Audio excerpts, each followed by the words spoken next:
Hi everyone, and welcome to this week's Dux-Soup webinar, Dux-Soup and LinkedIn, what can we expect in 2022? Today's webinar is hosted by Giles Garnett, the Head of Professional Services. We have a very special guest today, the founder of Dux-Soup, Will van der Sanden, who is going to share his insights on what we can look forward to from Dux-Soup and LinkedIn in 2022. We have a live chat monitored by Gentare, me, the head of customer service, where you can add your questions for Will. So thank you for joining, and let's start. Hello, and good morning, good afternoon, or good evening to everyone, wherever you may be in the world. And thank you for joining us for today's Dux-Soup webinar, in which, as Jin's just said, we have the opportunity to speak with founder of Dux-Soup, Will van der Sanden. Thanks to Jin, who's our head of customer support, for the introduction. And for anyone who's new to Dux-Soup, my name is Giles Garnett, and I am the head of professional services here at Dux-Soup. Now, we've already got some questions from our users, which we'll cover during the discussion today. But if you have other relevant questions, please feel free to add them to the chat, and we'll do our best to answer anything we haven't covered towards the end of today's webinar. So without further delay, let me introduce Will van der Sanden. And to help people get to know you a little bit better, Will, I've got some quick fire questions to start us off, if that's okay. Hi, Giles. Yeah, sure, go for it. And thanks for having me on the webinar. Yeah, let's get going. Okay, so just a few quick fire questions, and everyone can get to know you a little bit better. So, where do you live? I live in a tiny village called Ulvenhout, just south of Breda in the Netherlands. Cool. Which is in Europe. Indeed. And what's your favorite film? My favorite film is, without competition, Monty Python and the Holy Grail. Excellent, good choice. And what was your first car? My first car was a car that actually won, a brand new car in a lottery, which was a Ford Fiesta, 1.1 liter Ford Fiesta. I was 18 at that time. Yeah, but it was good fun. So only a couple of years ago then, yeah?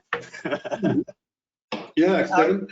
And what's your favorite food? My favorite foods or food type is Indian curry, which is a bit of a problem in Holland. It's really difficult to find a decent curry, which is unfortunate, but yeah. Yeah, picking up spicy food in the Netherlands isn't the easiest thing, is it? No. Given the choice, beer or wine?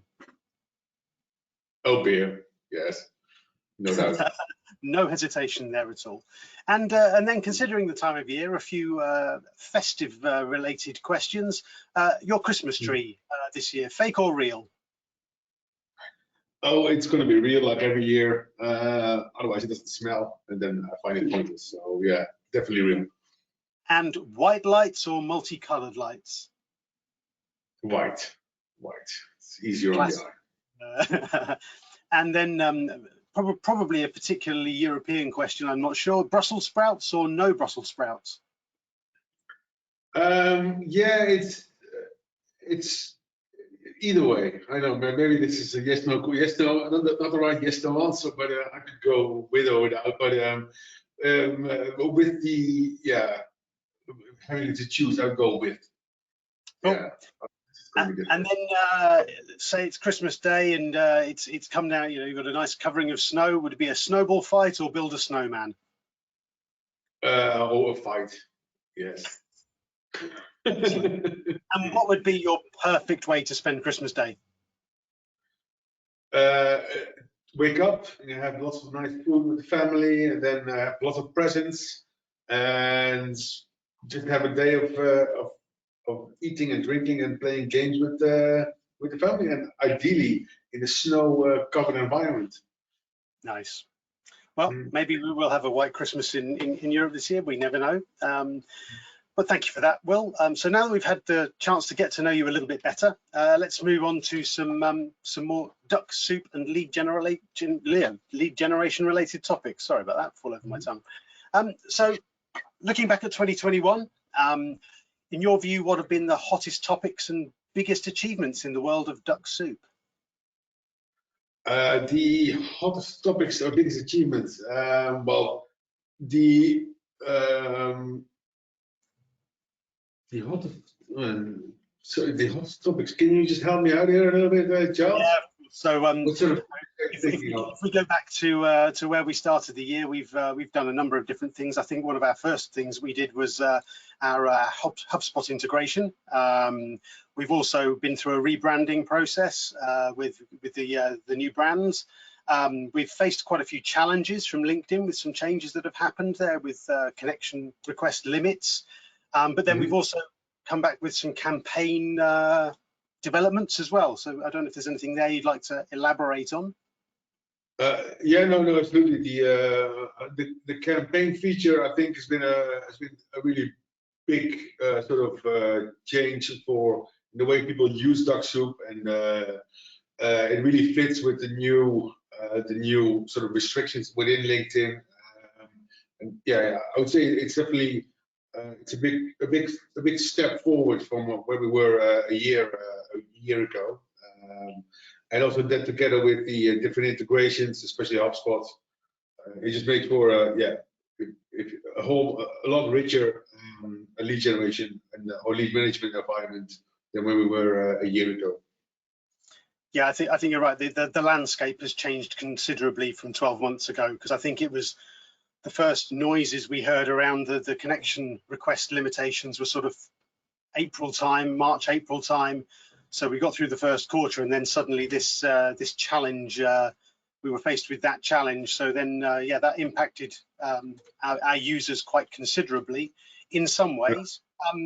But bear in mind those challenges. Do you see that there have been what impact that's had on the behavior of our users?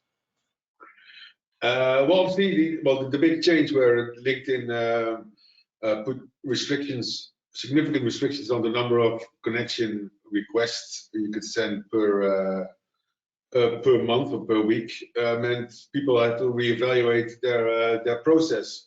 Where beforehand you would tend to be less targeted. Now you have to be much more targeted to make sure that the connection request that you could send would actually be sent to people that were likely to respond. So in that way, the process for our customers really had to be changed a little bit, or just generally for people using LinkedIn, in that the campaigns had to be much more targeted to people that were going to be responding. And I would say that shift that has taken a while. It's also, we've seen it in the way that people use the product is different from where we were a year ago before the restriction was put in, where it was, people were using LinkedIn much more in a sort of a numbers game situation, where as long as you were visiting or as long as you were connecting with lots of people, then a percentage of those people will be responding. And if you would make sure that you hit enough of a big audience, you were likely to get some return on that.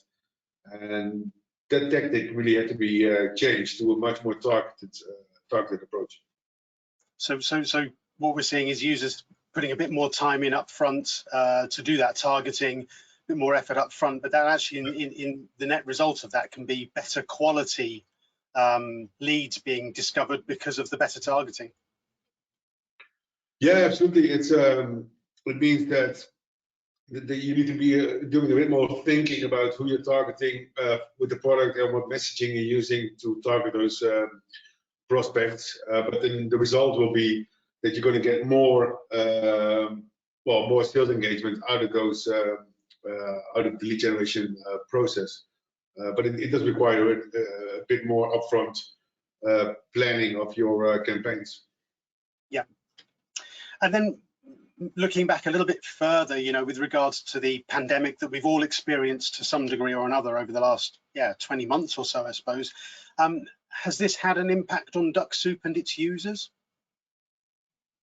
Yeah, well, so with the initial, at the start of the pandemic, what we saw is, as more people were doing their work online, there was just quite a significant increase in users and also in usage of Dux-Soup, as people were trying to find ways of doing their work, their lead generation work online, and ended up finding LinkedIn and Dux-Soup as a good place to be. So there was definitely an initial increase after, but that sort of tapered off after about 6 to 9 months, and I would say by now we're probably back at the level we were before the pandemic, which I sort of describe mostly due to people finding other ways of doing their lead generation work, but also the impact of the changes that LinkedIn introduced, which for some people meant that the numbers game wasn't working on LinkedIn, so they were going back probably to email campaigns or other sort of volume-based marketing. Yeah, I think you're right there with regards the you know, a lot of people their work situation changed quite dramatically. You know, we're going from working within an office to suddenly being, in many cases, isolated, and that changed people's ways of working very quickly. And there was definitely a reaction in those first few months. We saw that with the number of booster calls and those sorts of things as well. So yeah. So one question which we get asked a lot, which I think you'll be able to get your teeth into a little bit here. So how safe is Dux-Soup, and what differentiates it from our competitors? From, you know, what sets it apart from the competitors who are in the same sort of space, as it were? Well, that's obviously a very good question, a very multifaceted question. So the main sort of model that Dux-Soup takes is that it is primarily a tool that allows you to automate the user behavior on in the browser, and we have remained on that model and that focus since the start, which is about 8 years ago. Yep. And by virtue of that, of staying in that model, it means that it is really difficult for LinkedIn to distinguish a Dux-Soup user from a real user, because all the activity happens in the browser.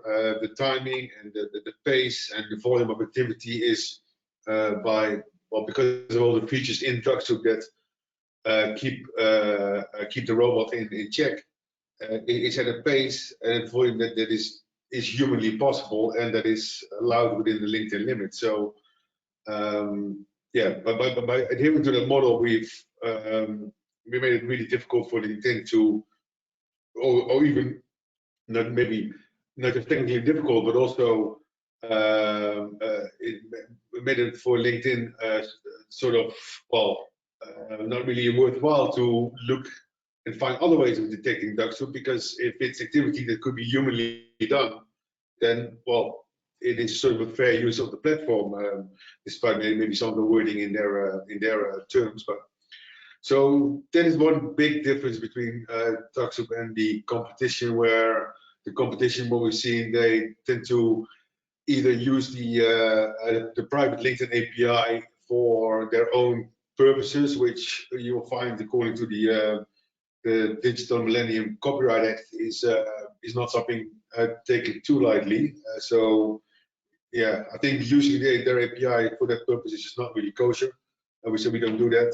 And also there is the category of competitors that in effect place the activity in what we call a headless browser in the cloud, and those are actually really easy to profile and to detect by LinkedIn. So given that those are the three really options that you have technologically, the option that Dux-Soup has chosen is the most safe by definition. Yeah, and how do you, when dealing with sort of changes in LinkedIn, how does that then manifest itself in the Dux-Soup world? So LinkedIn have maybe rolled out some sort of a change. What's the process that happens in Dux-Soup then as to circumvent any activities that LinkedIn may be carrying out to to detect usage by automation? Yeah, so as part of the development process, we continuously monitor the changes in LinkedIn, which are changes in the script or in the network activity that we can spot. And yeah, as sort of as just the way of our development process, how that works is we just always monitor that the JavaScript and the network traffic for significant changes. And when we find those, then we analyze them and see what we can find there. And that's also where a few years ago we could easily see that LinkedIn was trying to detect browsers or browser extensions by means of security holes in the extension model. Yep. Which then later on also were all over the internet. But that was something we saw much earlier than the reports we could see online. So yeah, it's just something that we, because of the nature of the technology, we always need to be on top of the changes, and part of the changes are the changes that are security related changes in that way. And well, there was actually one other element of the security, just thinking of that again, is because Dux-Soup runs inside your browser, our customers don't need to hand over the login details to their LinkedIn account, which would also actually be against the terms. But what we see with quite a few of the competitors out there is that they require the end user to hand over the login details, and that is another aspect that is, just from a trust perspective, is something that Dux-Soup does not require. Yeah, I think ultimately there, the point being that you as a user have control over your account, and it's up to you what activity is carried out, and you have complete control locally over that action in your browser, rather than handing the credentials over to somebody else and it happening, as you say, in the cloud or somewhere else where you have no limited visibility or control over it. Yeah, exactly. Moving on a little bit then, question that came in, I think, from one of our users. To get the best out of Dux-Soup, it's asked regularly, is it enough to use a free LinkedIn account, or do you need to have a paid account, such as Sales Navigator or Business Plus or whatever? Well, to use Dux-Soup, you don't, or to start out and find your way in Dux-Soup, you don't need a paid account on LinkedIn, because Dux-Soup supports all the different LinkedIn subscriptions, being the free Sales Navigator and also Recruiter. We actually recently updated Dux-Soup to also support the new Recruiter interface. It was revamped about a year and a half ago, and well, that new UI is all supported in Dux-Soup as well. But Dux-Soup works with all those different flavors of LinkedIn. But if you're just trying it out, then you can just get started and use it for a week with the free version of LinkedIn. And then from there, if you decide to continue to use Dux-Soup, then we generally recommend using Sales Navigator. Because of all the filter options that are in Sales Navigator, which were actually, quite a few were taken out of regular LinkedIn. You really need those filter options to be able to do a targeted campaign, which at the moment is really the only way to run campaigns on LinkedIn. So Business Plus doesn't give you that because that runs in the standard LinkedIn interface, and the Recruiter doesn't give you that because, Recruiter has got this issue that you can't send connection requests. The notification system where that exists in LinkedIn does not work in Recruiter. So when you view a profile in Recruiter, the receiver does not get notified. It's obviously on purpose, but it's not a setting you can change. So for the purpose of sales development, definitely Sales Navigator is the best option. But then I guess it also depends on what your what your process is that you're following. If you're wanting to visit a lot of profiles, then you may have different requirements than necessarily visiting, gathering data. That may be different to, for example, notifying lots of people that you're active and visiting people. So I think every user case has their own sort of requirements there. But it's great news that that Dux-Soup is now supported against all of those platforms now, the free Business Plus, Sales Navigator and Recruiter, and I think that's a really big positive sign going forward that we're back on track on the Recruiter platform as well. Okay, another sort of multifaceted question. So what's the most utilized functionality of Dux-Soup, and then which feature, because you've been developing Dux-Soup for quite a few years, which feature that's in the current feature set there are you most proud of? So the most used function, and then your most the one you're most proud of. The one that I would put on a t-shirt if I would do that. Yeah, no, I think the most used one is, well, it always used to be, let me just put it that way, the standard visiting, as in just automatically viewing profiles in LinkedIn, for the purpose of triggering the notification system, and also pulling the data from LinkedIn into another system. But more recently, the campaigning, and then specifically the automated follow-ups are a very close second. It comes with the shift in strategy that people have on LinkedIn when using it for lead generation. So so it's the visiting, the auto visiting, together with the auto follow-ups. Then the ones that the feature that I'm most proud of is it's sort of both a capability, and that's the internal enabling within Dux-Soup of the remote control API. And also the message bridge, but it's sort of in one piece. It opened up a lot of functionality, a lot of use cases that we could then build on top of that in Dux-Soup. So not just the integrations, but also the campaigns. They will be enabled by the remote control API. So I'd say that sort of that part of the development will be my my best work. Yeah, I think that's probably it's probably around 3 years ago. I think that the Turbo product was first released when that was enabled, and I think you're right. I think that opened up a multitude of possibilities going forward for all of the integrations with Zapier, with HubSpot, with Integromat, with Pipedrive, and then all of, as you say, the campaign stuff as well, the automated follow-up messages. Yeah, basically.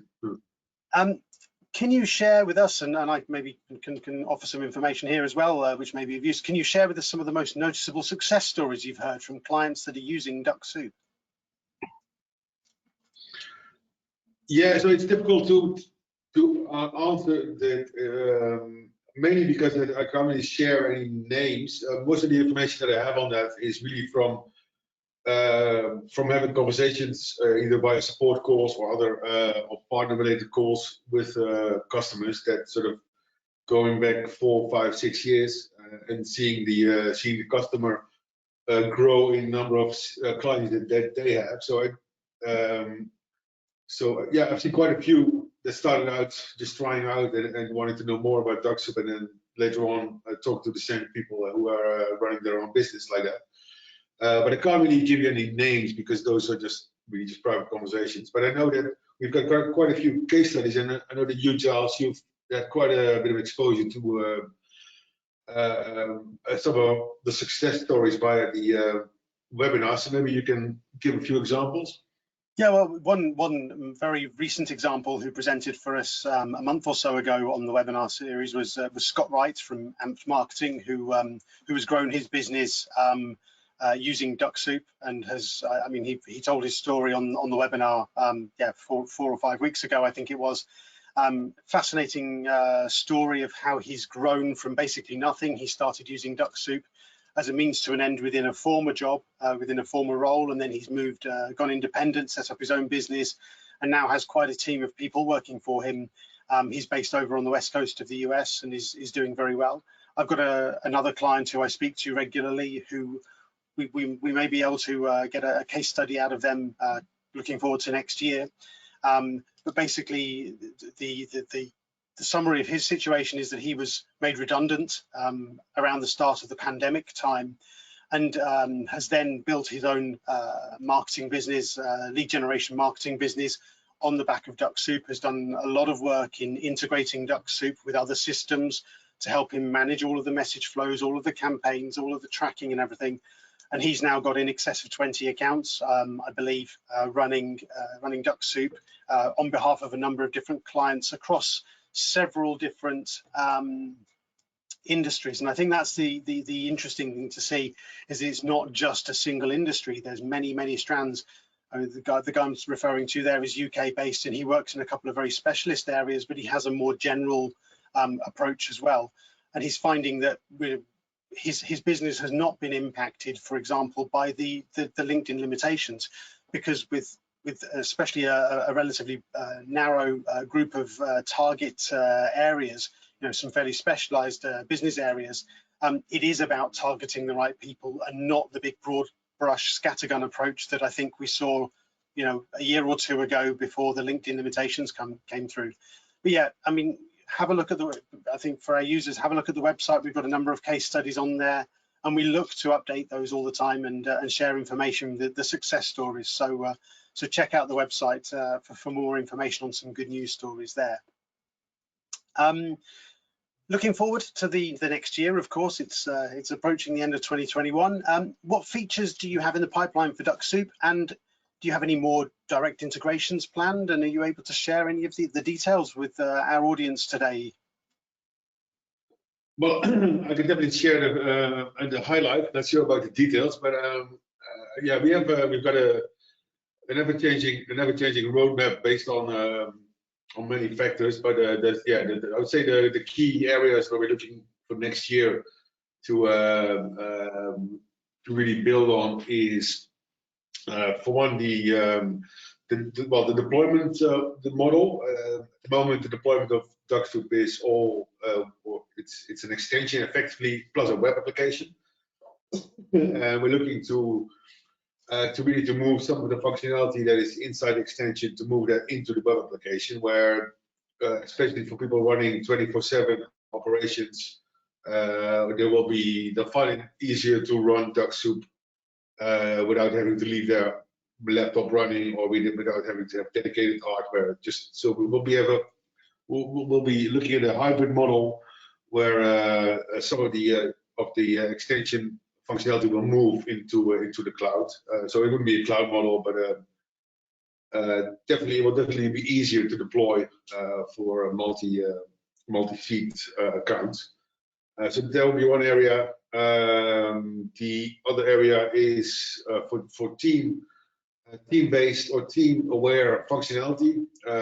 As we're seeing more and more customers with multiple seats, or with teams of sales development reps running or working within one campaign. We're looking to meet some requirements there where these team members need to be aware of each other's activity when running these campaigns. So there'll be a big item. And integration-wise, we're looking, and I could definitely say it's a promise to deliver the integration with Salesforce next year, which I think is going to be a big hit with our customers. It's the biggest CRM platform in the world by miles. So I'm expecting to see a bit of uptake from there. I think from the experiences and discussions I've had with users, that'll be a much anticipated development, and the team one as well, having that visibility across teams and being able to see what your colleagues have been doing and be able to make sure you're not overlapping activities, making your campaigns as efficient as possible will also be an appreciated development there. So, I mean, we touched on it very briefly there, but it was another question that came in from our users. Are there plans to offer Dux-Soup as a cloud-based solution? Well, so not a purely a cloud-based solution, but we are definitely looking at some of the functionality out of the extension and making that a cloud-based delivery. And that's looking really predominantly at the power users, I guess. They're the volume users who are looking 24/7, that sort of thing. Yeah. Yeah, absolutely. Basically, those people who are most likely at the moment using either dedicated hardware to run multiple accounts or using a virtual private service to make those deployment models a bit easier and to be less reliant on IT knowledge from the customer. Cool. And then more generally, looking at LinkedIn, do you have any personal insights as to what the developments on the LinkedIn side will be going forward? Well, I have some views of my own in this, obviously. Spending a lot of time with customers and on LinkedIn and just building Dux-Soup. I've seen a lot of things coming, and I see where LinkedIn is going, mostly or only for me, from what I see out there. I don't have any direct connections inside LinkedIn. Unfortunately, I'm open to have a direct connection, so feel free to contact me, LinkedIn. But up until now, it's really just looking at how LinkedIn is moving, and it's clear that they are still moving with that, selling quite aggressively their Sales Navigator and Recruiter paid for accounts, and really selling their own network as a sales development tool. So I think that is going to continue for the foreseeable future, and it's not it's the plan for us is really to look at the new functionality in LinkedIn and make those parts that are relevant to our customers, make those part of the package that Dux-Soup delivers. So really looking to automate new functionality when it becomes relevant for our customers. But it's clear that LinkedIn is here to stay.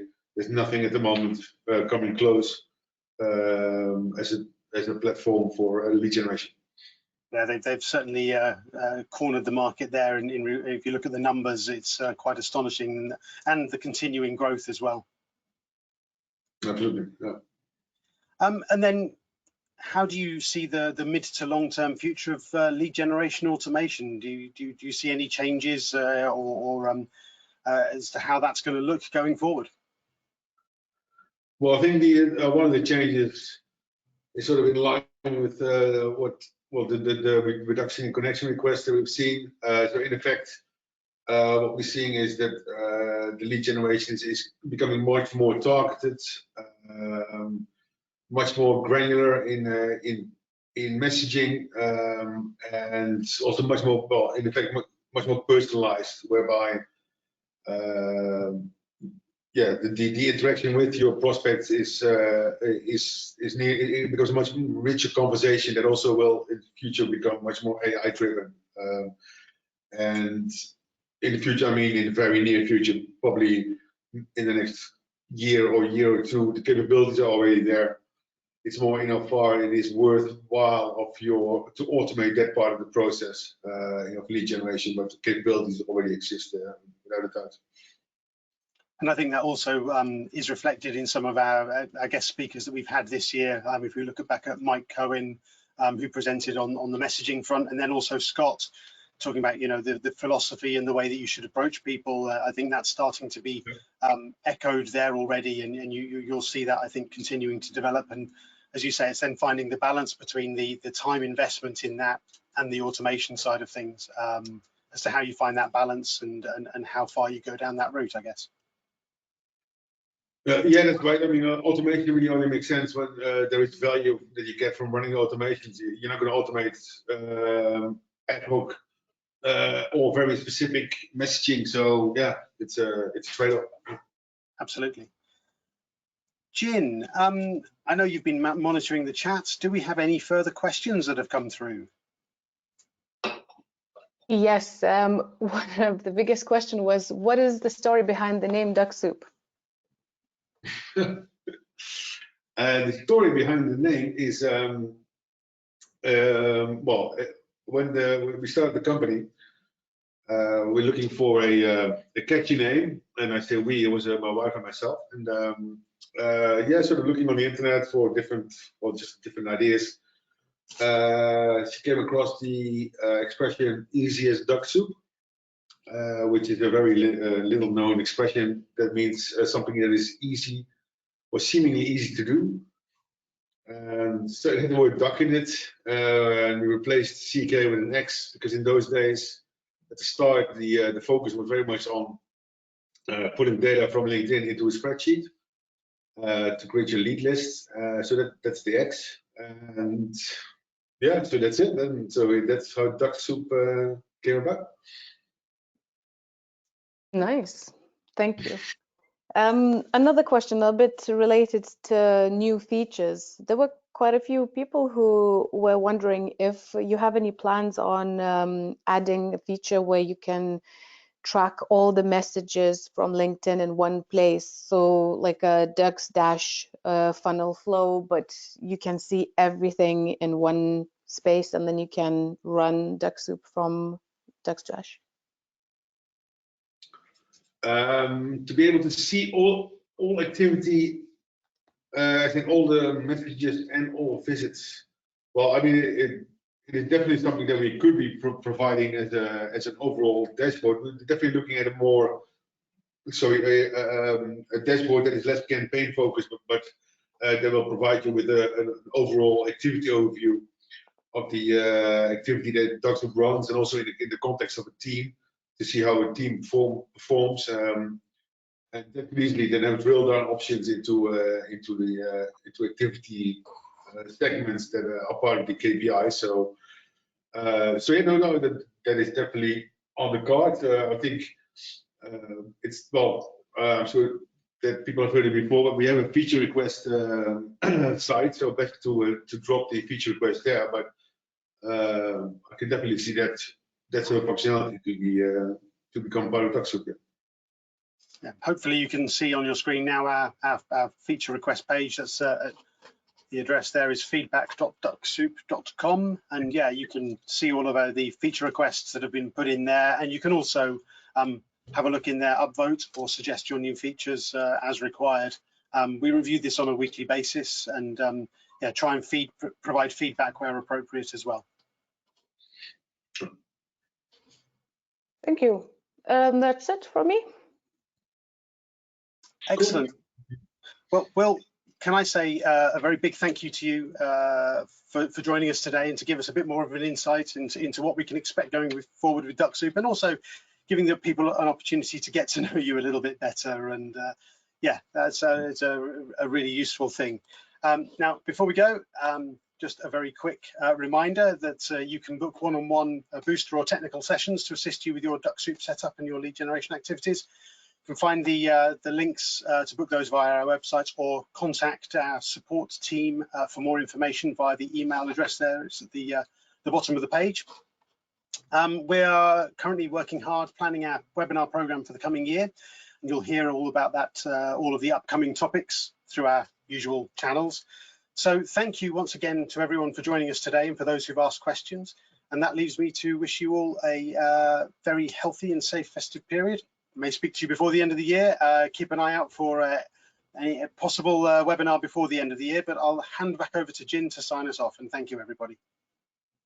Thank you, everyone, for joining us today. Thank you, Will. Thank you, Giles. It was very lively, a lot of questions in the live chat, so thank you so much, and then I'll see you next time.